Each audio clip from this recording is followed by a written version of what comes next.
right now.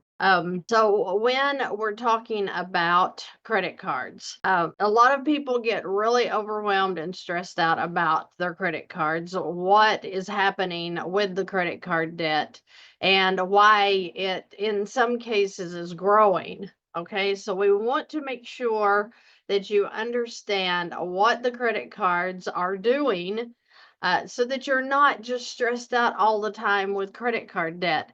And when you're talking about credit cards, they don't have to have a large balance. Okay.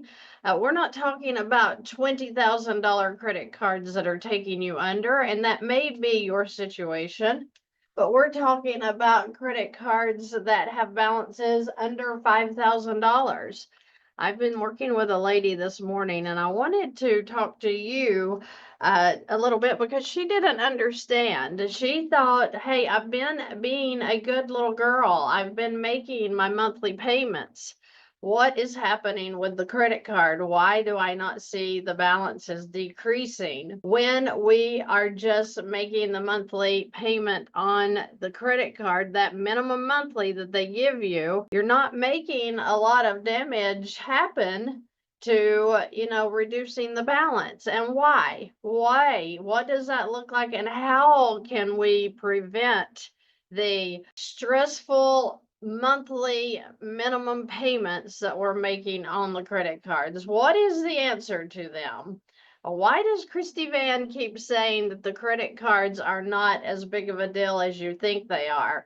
Why am I always teaching that the mortgage loan is killing you, and maybe the personal line of credit is going to save you from what the loan is doing to you financially? Let's go over this just a little bit so that you kind of understand what the credit card interest looks like and how you can defeat the credit card. Okay. So with this lady I was working with, her income is at $4,300 per month. That's a little below the national average, but a lot of you guys are making that kind of money. So her cash flow is only $205. Now, if you look at the credit card payment at $118 on this particular card that we're going to be talking about here today, we're going to see what damage the $118 per month that she's making is doing. Is it helping at all? Oh yeah, it's helping. It's helping. The banks are really getting rich off of this right here. Okay. So when we look at a balance of $4,294.88 at 29% interest, which probably is what you're paying right now on your credit card, if I know. Let's do the math, because all of this whole channel is nothing but math, okay? But let's do the math and see what kind of interest charges she has got going on here. So 4294.88, which is the balance, times the interest rate, which is 29%. Now, when you do the numbers, take your calculator, do it right now. The 29% on the balance is for the entire year, okay? So if she allows this balance to sit on the credit card for the entire year, she's going to pay $1,245.51 in interest charges for that whole year. Okay, this is where velocity banking wins. This is where it gets exciting, but we're just running the numbers first. So here we go. So if you divide the total per year by 12, meaning what is she going to be paying in interest on a monthly basis, you're going to see that it's $103.79 per month is what she's paying in interest charges. Well, she's only paying the minimum payment of $118 per month that they're asking for. Okay, so if you do the math, $118 minimum payment, subtracting out the interest, the $103.79, $14.21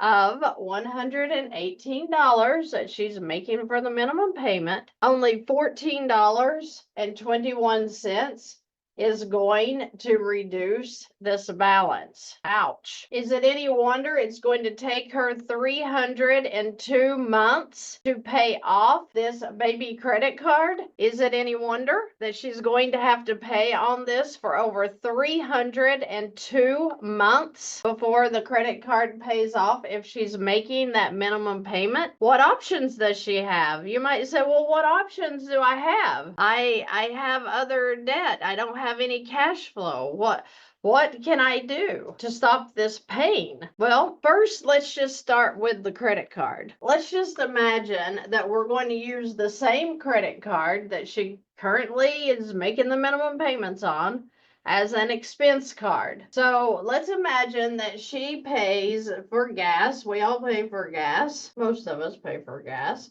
So the gas to fuel up her car is $200 per month. Okay.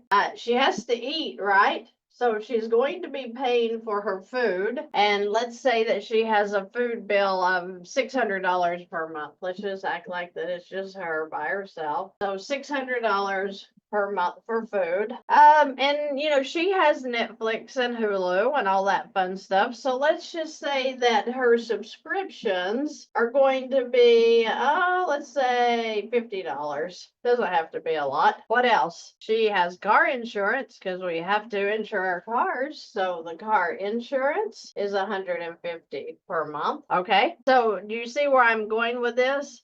All of these things that we are already paying for, you're already paying for them. We're not like pulling them out of the air and making up some little fun thing that, that Christy VANN wants to put on the board. We're talking about necessities. Okay. Maybe not necessity for the subscriptions, but necessities. These are the things that we're going to be using every month anyway.